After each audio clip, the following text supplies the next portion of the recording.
Good morning. News and hair oil సమర్పిస్తున్న business breakfast షోకి స్వాగతం. ఏషియన్ మార్కెట్స్ లో ఒక పాజిటివ్ ట్రేడింగ్ ట్రెండ్ కనిపిస్తుంది. ఉదయం లాస్ట్ నైట్ యుఎస్ మార్కెట్స్ లాభాలతో ముగిశాయి. అండ్ జెనెట్ ఎలెన్ స్పీచ్ తర్వాత మార్కెట్స్ లో లాస్ట్ నైట్ మళ్ళీ లాభాలు రావడం మనం చూసాం. ఇదే పరిస్థితి ఇప్పుడు ఏషియన్ మార్కెట్స్ లో కనిపిస్తుంది. ఎస్ఎక్స్ నిఫ్టీ కూడా పాజిటివ్ గా ట్రేడ్ అవుతూ ఒక పాజిటివ్ ఓపెనింగ్ ను మన మార్కెట్స్ సంబంధించి సూచిస్తోంది. సో మన మార్కెట్స్ నేను చూసాం 2 రోజుల నష్టాల తర్వాత సెన్సెక్స్ సుమారుగా 120 పాయింట్లు లాభంతో క్లోజ్ కావడం చూసాం. సో నిఫ్టీ కూడా ఇదే పరిస్థితి 8583 దగ్గర ఓపెన్ అయింది నిన్న. అలాగే 8622 8543 మధ్యలో ట్రేడ్ అయ్యి చివరికి 8602 ఆల్మోస్ట్ 35 పాయింట్స్ లాభంతో క్లోజ్ కావడం చూసాం. సో ఇంట్రాడేలో మనం చూస్తే ఒక 78 పాయింట్ల మూవ్మెంట్ మనకు నిఫ్టీకి సంబంధించి కనిపించింది. So almost highest point of the day దగ్గర క్లోజ్ అయింది నిఫ్టీ. ఇప్పటికి కూడా ఇంకా నిన్న అంతా కూడా బై అండ్ డిప్స్ థియరీని ఎక్కువగా ట్రేడర్స్ ఫాలో అయ్యారు. బహుశా ఇవాళ మళ్ళీ హైయర్ లెవెల్స్ దగ్గర సెల్లింగ్ కూడా రావచ్చు. సో మార్కెట్స్ లో కొంత వోల్టైలిటీ మనం చూస్తున్నాం. 8500 8700 రేంజ్ లో నిఫ్టీ ట్రేడ్ అవుతూ ఉండడం చూస్తున్నాం. ఈ నెలలో ఇప్పటిదాకా మనం చూస్తే నిఫ్టీ ఈ ఆగస్ట్ నెలలో 0.4% నష్టపోయింది. మిడ్ క్యాప్ ఇండెక్స్ మాత్రం 2.8% లాభపడింది. సో మిడ్ క్యాప్స్ లో ఎక్కువ యాక్షన్ ఈ నెలలో కూడా చూసాం మనం. జూలైలో కొనసాగినట్లే ఆగస్ట్ లో కూడా మనం మిడ్ క్యాప్స్ లో ఎక్కువ యాక్షన్ చూసాం. అలాగే ఎఫ్ఐఎస్ బిహేవియర్ చూస్తే నేను ఎఫ్ఐఎస్ బయింగ్ ధోరణి కొనసాగించారు ఆల్మోస్ట్ 300 crores వర్త్ స్టాక్స్ ని. అలాగే డొమెస్టిక్ ఇన్స్టిట్యూషనల్ ఇన్వెస్టర్స్ కూడా చాలా రోజుల తర్వాత పాజిటివ్ ఫిగర్ బై ఫిగర్ చూసాం వాళ్ళ దగ్గర నుంచి.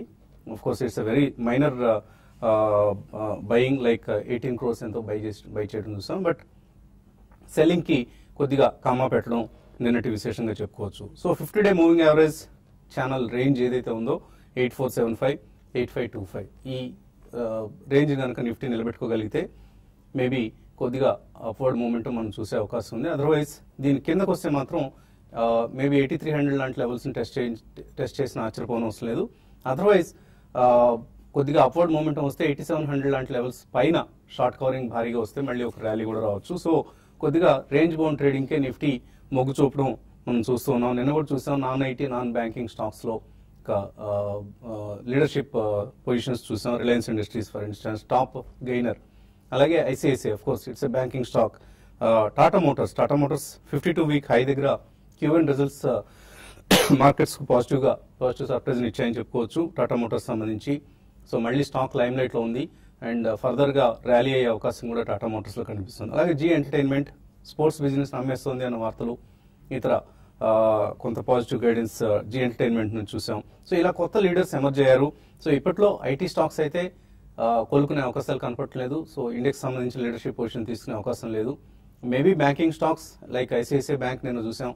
అలాగే హెచ్డిఎఫ్సి బ్యాంక్ లాంటివి లీడ్ చేసే పరిస్థితి ఉందా అన్నది ప్రస్తుతం సస్పెన్స్ మనకి. ఎందుకంటే ఇవాళ పేపర్స్ చూస్తే మనకు వడ్డీ రేట్లు ఇప్పట్లో దిగి వస్తాయనే ఆశ ఏమాత్రం కనపట్లేదు. ఆర్బీఐ యాన్యువల్ రిపోర్ట్ నేను వెలువడింది. ఇందులో కూడా inflation leaves no room for rate cuts అంటూ రఘురామ్ రాజన్ చెప్పిన అంశాన్ని ఇవాళ పింక్ పేపర్స్ అన్ని కూడా ప్రస్ఫుటంగా ప్రముఖంగా ప్రచురించడం చూస్తున్నాం. సో 4% ఇన్ఫ్లేషన్ టార్గెట్ ఏదైతే ఉందో అది మీట్ అయితేనే వడ్డీ రేట్లు తగ్గుతాయంటూ ఆర్బీఐ యాన్యువల్ రిపోర్ట్ స్పష్టంగా చెప్పింది. మేబీ రాబోయే కొత్త గవర్నర్ ఉర్జిత్ పటేల్ కూడా ఇదే ధోరణి, ఇదే సిద్ధాంతాన్ని, ఇదే సూత్రాన్ని ఫాలో అయ్యే అవకాశం ఉంది.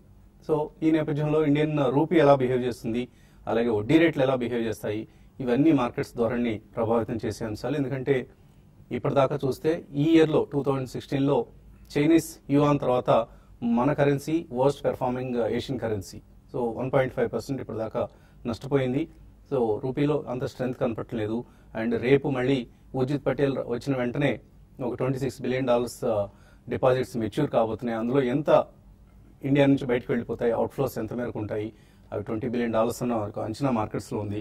సో అదే కనుక జరిగితే రూపీ మరికొంత వీక్ అయ్యే అవకాశం ఉంది. సో ఇటువంటి పరిణామాలన్నీ కూడా మార్కెట్స్ ను ప్రభావితం చేస్తూ ఉంటాయి. In addition to of course like GST bill ను ఎంత త్వరగా అమలు చేయబోతున్నారు, మాన్సూన్ కొద్దిగా ఇప్పుడు డిసప్పాయింట్ చేస్తుందని వార్తలు వస్తున్నాయి. సో మాన్సూన్ ప్రోగ్రెస్ ఏ విధంగా ఉంటుంది, ఇటువంటి అంశాలన్నీ మార్కెట్స్ ని ప్రభావితం చేస్తాయి. ఎందుకంటే ఆల్మోస్ట్ ఎర్నింగ్స్ సీజన్ దాదాపుగా క్లోజ్ అయింది కాబట్టి. అలాగే అఫ్ కోర్స్ గ్లోబల్ క్యూస్. ఇక మార్కెట్స్ పరిస్థితి గురించి మాట్లాడేందుకు మనతో అనలిస్ట్ సిద్ధంగా ఉన్నారు. సో మార్కెట్స్ లో కొంత కన్సాలిడేషన్, రేంజ్ బౌండ్ ట్రేడింగ్ చూసాం. అట్లాగే నిన్న చివరిలో మనకు బై అండ్ డిప్స్ అన్నట్లుగా కొంత బయింగ్ రావడం కూడా చూసాం.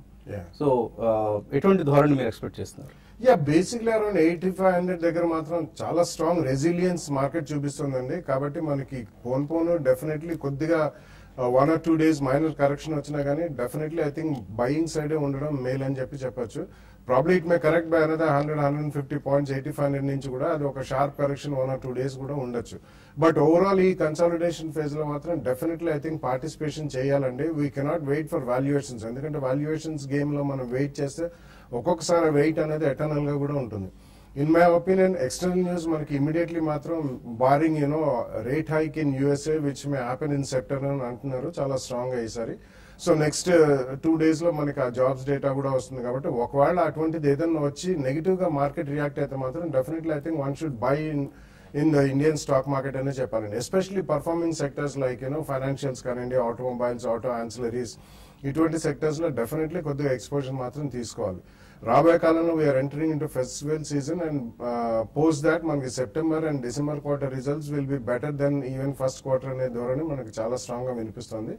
ఎందుకంటే మనకి లాస్ట్ 1.5 year గా జరిగిన investments, it could be government investments heavily into infrastructure, వీటన్నిటి కూడా ఫాలోఅవుట్ అనేవి మనం చూస్తాం. కన్జంప్షన్ లెడ్ ఎకానమీ మళ్ళీ బిగిన్ అవుతుందని చెప్పేది చాలా స్ట్రాంగ్ వాదన వినిపిస్తుంది. కాబట్టి I think next 1 or 2 months లో మాత్రం వచ్చే ఆపర్చునిటీస్ తప్పకుండా యూటిలైజ్ చేసుకోవాలి. I don't think there is a major reason to worry or a major crack down in the market అని కూడా చెప్పొచ్చు. బట్ డెఫినెట్లీ ఈ ఆపర్చునిటీ మాత్రం తప్పకుండా యూజ్ చేసి financials, auto ancillaries and probably another one good sector is the stockbroking companies which have completely third party distribution. ఇటువంటివన్నీ కూడా they are showing extremely strong tendencies. ఇటువంటి షేర్స్ అన్ని కూడా డిక్లైన్స్ లో ఒకటేసారి కాకుండా at least 2 price points minimum with 10-12% correction కొనుక్కుంటే రాబోయే 1 or 2 years లో డెఫినెట్లీ మంచి గెయిన్స్ ఉండే అవకాశం ఉంది.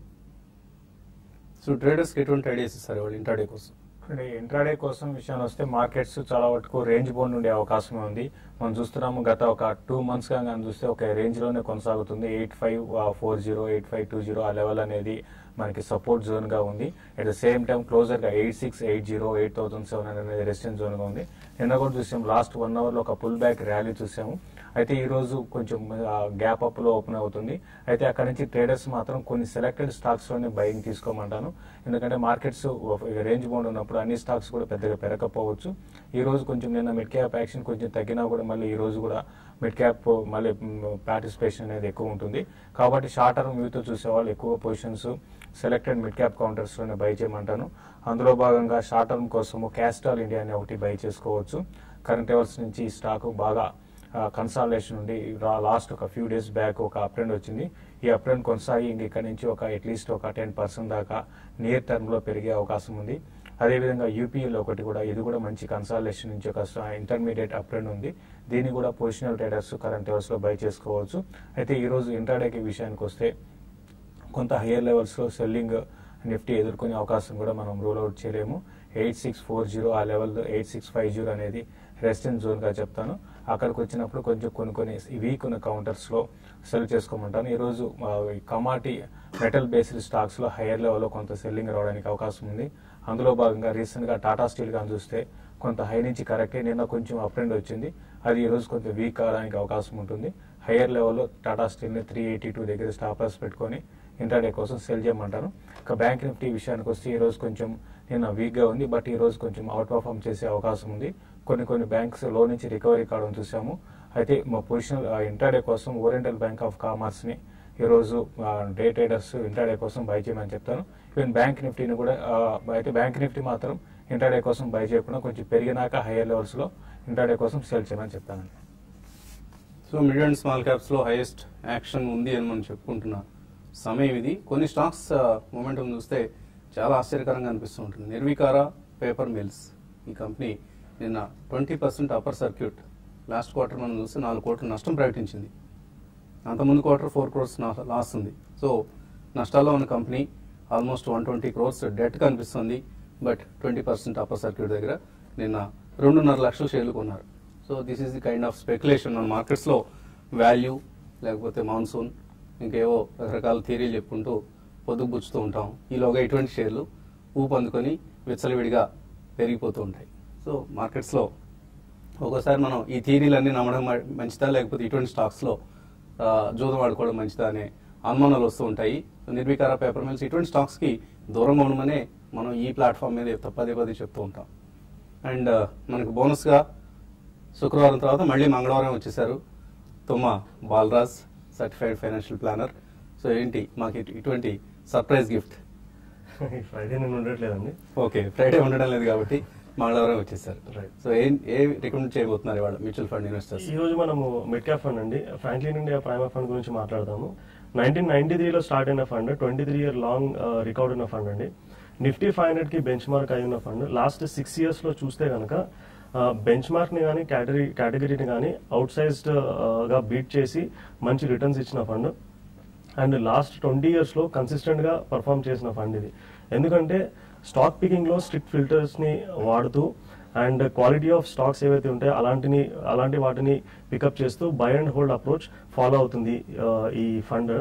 అండ్ ఏదైతే companies high return on capital ఇస్తాయో అండ్ మైనారిటీ షేర్ హోల్డర్స్ కి సర్ప్లస్ ని డిస్ట్రిబ్యూట్ చేస్తాయో అలాంటి వాటిని పికప్ చేస్తుంది. అండ్ జనరల్ గా మిడ్ క్యాప్ ఫండ్స్ లో క్వాలిటీ ఇష్యూ కాబట్టి ఏదైతే స్టాక్స్ హై డెట్ ఉంటాయో అండ్ రెగ్యులేటరీ ఇష్యూస్ ఉంటాయో అలాంటి స్టాక్స్ జోలికి వెళ్ళదు ఇది. అండ్ హ్యూజ్ వెల్త్ క్రియేట్ చేసిన ఫండ్ ఇది. అండ్ లాస్ట్ 23 years గా చూస్తే స్కీమ్ గురించి మీరు చెప్తుంది Franklin India prima fund. Franklin India prime fund, ఎందుకంటే పక్కన గ్రాఫిక్స్ ఇవాళ కొద్దిగా సాంకేతిక కారణాల వల్ల డిస్ప్లే చేయలేకపోతున్నాం. ఫ్రాంక్లిన్ ఇండియా ప్రైమ్ ఫండ్ గురించి మాట్లాడాలి. రైట్. సో టాప్ సెక్టర్స్ వచ్చేసి financial, engineering, services, automobile, consumer durables. And top holdings వచ్చేసి Yes Bank, Equitas Holdings, Finolex Cables, Repco Home Finance Limited, IndusInd Bank. Last 1 year గా చూసుకుంటే 20.98%, 21% return ఇచ్చింది fund. 3 years లో 39.46% return, 5 years లో 25.88%. And since launch a huge 21% compounding return ఇచ్చిన ఫండ్ అండి. And it has created huge wealth for the investors. 1 lakh ఎవరైతే investment చేశారో 1993లో, now the current value is 78 lakh rupees అండి. అంటే హ్యూజ్ వెల్త్ క్రియేట్ అయింది ఈ ఫండ్ లో. ఎవరైతే మిడ్ క్యాప్ ఎక్స్పోజర్ కావాలనుకుంటారో పోర్ట్ఫోలియోలో ఒక 10 to 15% ఈ ఫండ్ లో ఇన్వెస్ట్మెంట్ చేసుకోవచ్చు. So Franklin India prima fund one of the best performing schemes in the large cap mid cap space. So investors కొద్దిగా ఎక్స్పోజర్ తీసుకోదగిన ఫండ్ ఇది. ఇక ఇన్వెస్టర్స్ నుంచి కాల్స్ అలాగే మెయిల్స్ తీసుకోబోయే ముందు కాసేపు విరామం.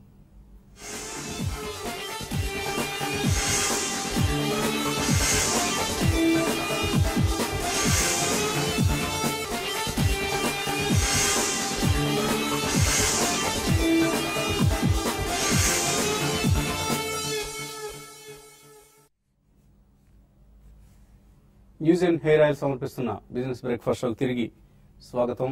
ఈక్విటీ ఇష్యూస్ మాత్రమే కాదు, డెట్ ఇష్యూస్ కూడా మార్కెట్స్ లో అమితమైన ఆదరణ లభిస్తుందనడానికి డిహెచ్ఎఫ్ఎల్, దివాన్ హౌసింగ్ ఫైనాన్స్ లిమిటెడ్ ఎన్సిడి ఇష్యూనే ఒక నిదర్శనం. సో నిన్న విత్ ఇన్ 1 month సెకండ్ ఇష్యూకి వచ్చింది దివాన్ housing finance NCD ఇష్యూతో.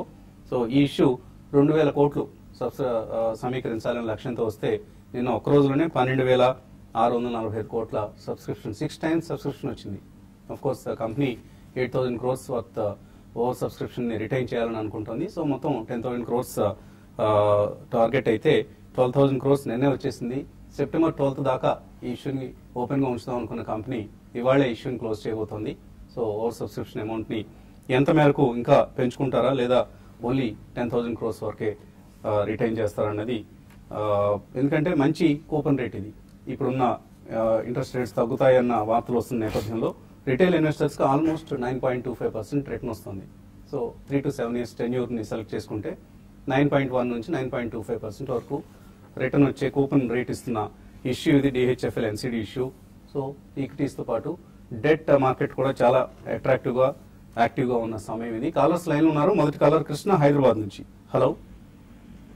Good morning అండి. మార్నింగ్ అండి, అడగండి. ఈ VRL logistics, Snowman logistics before GST bill నుంచి ఇప్పుడు దాకా 20% పడ్డాయి కదండి, ఇప్పుడు యాడ్ చేసుకోవచ్చు. ఒకటి. రెండోది ఎస్బీఐ మెర్జర్ న్యూస్ మీద అడిషనల్ గా కొనుక్కోవచ్చు. రెండోది సార్, ఐపీఓ మార్కెట్ లో నేను 3-4 ఇష్యూస్ అప్లై చేశాను కానీ అన్ని మిస్ అవుతున్నాయి. 2-3 లాట్స్ వరకే చేశాను, అన్ని మిస్ అవుతున్నాయి. అంటే మినిమం ఎన్ని లాట్స్ చేస్తే మనకి వచ్చే అవకాశం ఉంది, కొద్దిగా అర్థం కావట్లేదు సార్, చెప్పండి. సో ఇన్ని మినిమం చేస్తే వస్తాయని గ్యారంటీ లేదండి. మనం ఎక్కువ చెప్తుంది ఏంటంటే ఎక్కువ number of applications like me family members పేర్ల మీద కూడా అప్లై చేస్తే మేబీ 5-6 పేర్ల మీద చేస్తే ఒకటైనా తగలకపోతుంది అన్న ఆశ, అంతేగాని గ్యారంటీగా వస్తుంది ఇన్ని లాట్స్ అప్లై చేస్తే అన్న ఒక సిద్ధాంతం ఇది మనకు లేదు. అలాగే ఎస్బీఐ మెర్జర్ అంతా కూడా డిస్కౌంటెడ్ న్యూస్ అండి. ఇంకా ఇప్పుడు మెర్జర్ గురించి ఆలోచించి మనం తీసుకునే విషయం కాదది. Maybe if you are confident about SBI's future ahead of all these mergers and their growth plans తీసుకోవచ్చు. SBI is long term bet, definitely long term banking లో ఒక మేజర్ ప్లే కాబట్టి అలా ఆ ఉద్దేశం తీసుకోవచ్చు. విఆర్ఎల్ స్నోమెన్ బాగా తగ్గే కాబట్టి తీసుకోవచ్చు. ఇక్కడ స్నోమెన్ విల్ టేక్ టైమ్ అండి. VRL maybe is a better bet, ఎందుకంటే విఆర్ఎల్ చాలా స్ట్రాంగ్ గా మనం రియాక్షన్ చూసాం. వాళ్ళు గతంలో ఏవియేషన్ లోకి వెళ్తున్నారని ఒక వార్త వచ్చింది, అప్పుడు స్ట్రాంగ్ సెల్లింగ్ చూసాం. తర్వాత వాళ్ళే అది డినై చేశారు, we will not get into that feel అని. దాని తర్వాత స్వల్పంగా రికవరీ చేస్తాం, బట్ యాజ్ ఇట్ ఈస్ వాళ్ళ కోర్ బిజినెస్ కూడా ఇట్స్ స్ట్రాంగ్ బిజినెస్ కాబట్టి VRL makes fits the bill అండి. ట్రూ ప్రైస్ పాయింట్స్ లో ఇనిషియల్లీ ఇక్కడ కొన్నా ఒక మేబీ 10 to 12% తగ్గితే సెకండ్ ప్రైస్ పాయింట్ లో కొనండి. VRL fits the bill right now. తర్వాత కలర్ రావులపాలెం నుంచి లక్ష్మి. హలో హలో హలో నమస్కారం అండి. నమస్తే అండి, అడగండి. అదే డోనియర్ ఇండస్ట్రీస్ 29 లో తీసుకున్నానండి. టైమెక్స్ వాచెస్ ఏమో 30 లో తీసుకున్నాను. నెక్స్ట్ తిరుమల కెమికల్స్ 200 లో తీసుకున్నానండి. హోల్డ్ చేయాలో సెల్ చేయాలని చెప్తారండి. అంటే ఇవన్నీ మీరు ఎలా తీసుకుంటున్నారు లక్ష్మి గారు? రీసెర్చ్ చేస్తున్నారా? లేదండి, నేను మామూలుగా కుటుంబరావు గారి తీసుకున్నానండి. కుటుంబరావు రికమెండేషన్స్ ని ఫాలో అవుతున్నారు. సో డోనియర్ మంచి నిన్న 10% పెరగడం చూస్తున్నాం. సో హోల్డ్ చేయొచ్చు అది. అవన్నీ కూడా ఈ మధ్య కాలంలోనే పెరిగాయండి. ఇంతకు ముందు అంతా కూడా ఈ స్టాక్స్ కానీ చూసుకుంటే టైమెక్స్ కానీ డోనియర్ కానీ ఇవన్నీ కూడా బాగా పెద్దగా పర్ఫామ్ చేసిన స్టాక్స్ అయితే కాదు. ఇది లాస్ట్ ఒక ఫ్యూ వీక్స్ నుంచి 28 రూపీస్ నుంచి బాగా పెరిగిందని డోనియర్ ఇండస్ట్రీస్. ఫండమెంటల్ పరంగా పెద్ద గొప్పగా లేకపోయినా కూడా ఓకే అని చెప్పొచ్చండి. ప్రస్తుత పరిస్థితుల్లో మీరు హోల్డ్ చేయండి. ఇప్పుడే అప్లైన్ ఉంది కాబట్టి ఈ అప్లైన్ ఇంకా కొనసాగొచ్చు. క్లోజర్ గా మీకు అరౌండ్ 55-56 లెవెల్స్ కూడా రావచ్చు. అయితే ఇటువంటి స్టాక్స్ లో కొంచెం జాగ్రత్తగా ఉండాలని, పెరుగుతున్న టైంలోనే కూడా మీరు మధ్యలో ప్రాఫిట్ కూడా బుకింగ్ చేసుకోవాలి. అయితే టైమెక్స్ కూడా మీరు ప్రస్తుతం అయితే హోల్డ్ చేయండి. మొమెంటం అన్ని కూడా కుటుంబరావు నిన్న మొన్న రికమెండేషన్ స్టాక్స్ అనుకుంటాను. హోల్డ్ చేయండి. ఆయన రికమెండేషన్స్ అన్ని కూడా ముందు చాలా దీపావళి టపాకాయలాగా ఢామ్ వెళ్తూ ఉంటాయి. కొద్ది రోజులు వెయిట్ చేసి రైడ్ చేయండి ఆ లాభాలని. సో ఇప్పటికిప్పుడు మనం మళ్ళీ వాటిని రివ్యూ చేయాల్సిన అవసరం లేదు. తర్వాత కాలర్ హలో శ్రీనివాస్ కరీంనగర్ నుంచి. అడగండి శ్రీనివాస్. నేను విప్రో 535 లో తీసుకున్న ఫ్యూచర్ లో అది రోజు 10-15 రూపాయలు పడుతుంది. దాన్ని 2-3 నెలలు రోల్ ఓవర్ చేసుకుంటే నా రేట్ వస్తుందా, లేకుంటే ఇక్కడ లాస్ బుక్ చేయమంటారా మరి ఎట్లా?